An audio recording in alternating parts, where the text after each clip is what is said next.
रात के 12:30 बज रहे थे। चंदन पर गांव की सीमा पर बहती काली नदी से आती अजीब सी सिसकियों की आवाज़ हवा में घुली थी। चारों मुड़ सन्नाटा था, सिर्फ झिंगुरों की झंकार और कुत्तों के भौंकने की आवाज़ें गूंज रही थी। पुराने लोग कहते कि काली नदी के उस पार कोई नहीं जाता बेटा, वहां चंदाबाई का शाप बसता है।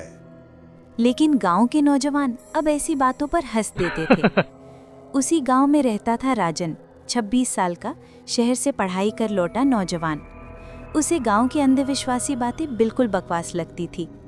उस रात चौपाल पर बैठे राजन ने हंसते हुए कहा, अरे चाचा, अगर वहाँ सच में भूत होता तो अब तक किसी को खा गया होता। ये सब पुरानी कहानियां हैं बस।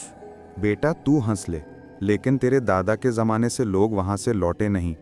कोई चंदाबाई के नाम से पुकारता है तो जवाब मिलता है रोती हुई औरत की आवाज। राजन मुस्कुराया। तो ठीक है, कल मैं खुद जाऊंगा नदी के उस पार, देखता हूँ कौन है वो चंदाबाई।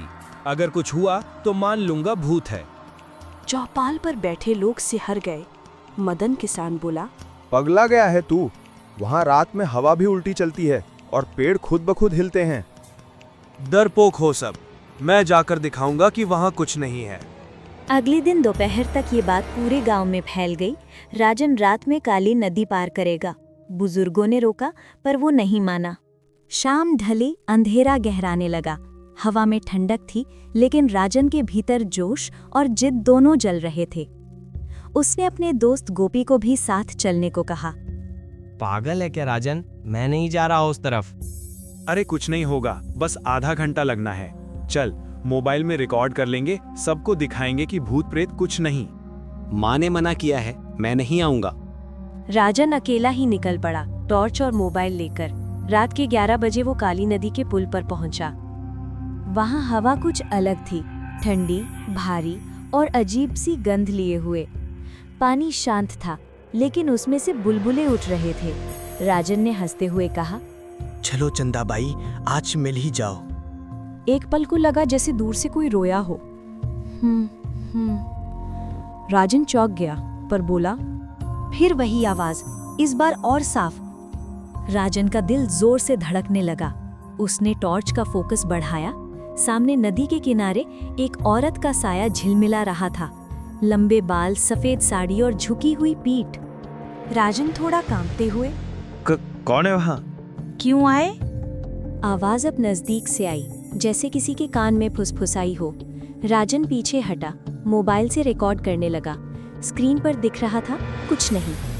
फिर अचानक हवा का झोंका चला, टॉर्च गिर गया। अंधेरे में एक ठंडी सांस उसके गालों से टकराई। मेरा बच्चा, लौटा दे। राजन चीख पड़ा। कौन है? दिखाओ खुद को।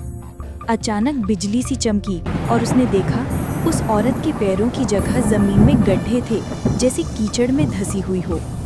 राजन भागा, पर रास्ता वहीं घूम घूम कर उसे नदी के पास लाता रहा, जैसे जगह बदल ही नहीं रही थी। राजन का दिल जोर से धड़क रहा था। वो दौड़ना चाहता था, लेकिन उसके पैर मानो जमीन में धंस गए हों। अंधेरे में सिर्फ उसकी सांसें और नदी की धीमी गुनगुनाहट सुनाई दे रही थी। फिर अचानक किसी ने उसके कंधे पर हाथ रखा। राजन चीख पड़ा, आ!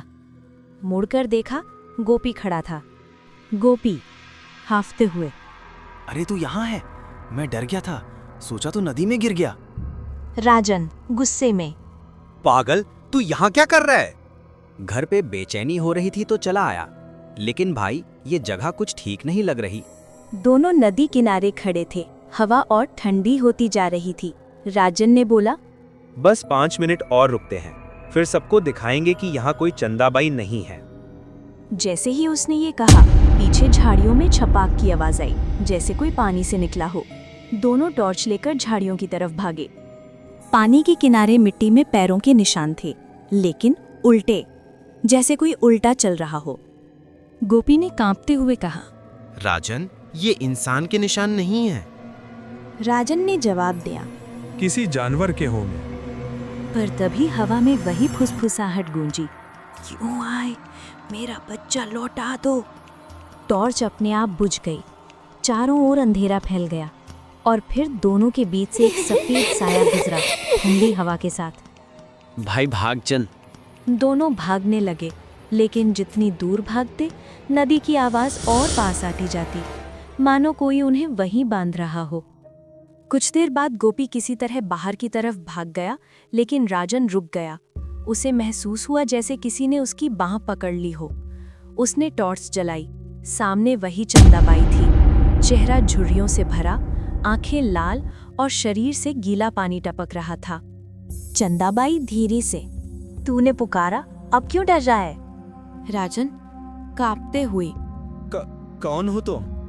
चंदाबाई, माँ थी मैं, सबने जलाया मुझे, मेरा बच्चा छीना, अब कोई यहाँ चैन से नहीं जीता। राजन घबराकर बोला। मैं तुम्हारा कुछ नहीं बिगाड़ना चाहता। चंदाबाई, झूठ मत बोल, जिसने नदी का किनारा छुआ वो मेरा दर्द जगाता है। राजन पीछे हटने लगा, लेकिन चंदाबाई के बाल उसके पैरों में लिपट गए। वो जमीन पर गिर पड़ा। अचानक तेज चीख गूंजी और चारों तरफ धुआं सा भर गया। फिर सब कुछ शांत। राजन वहीं बेहोश हो गया। अगली सुबह गांव वालों ने राजन को नदी किनारे पाया। वो जिंदा था पर बोल नहीं पा रहा था। आंखें खुली थीं पर उनमें डर की एक गहरी परछाई थी। भोलू चाचा ने कहा, बोला था ना बेटा, उस पार कोई नहीं जाता। राजन सिर्फ एक ही शब्द बार बार बोल रहा था। उसने बच्चा मांगा। उस रात राजन के घर के बाहर से फिर वही सिसकियों की आवाज आई। गोपी ने खिड़की से झांका तो देखा राजन अकेला आंगन में खड़ा था और उसके सामने पानी से भीगी सफेद साड़ी वाली औरत मुस्कुरा रही थी। गोपी चिल्लाया, राजन अंदर आ। लेकिन राजन ने धीरे से कहा, वो मेरा इंतजार कर रही है। और फिर वो धुंध में गायब हो गया। गांव वालों ने अगले दिन बहुत खोज की, पर राजन कभी नहीं मिला। बस काली नदी के किनारे मिट्टी में 2 जोड़ी पैरों के निशान पाए गए, एक इंसान के और एक उल्टे।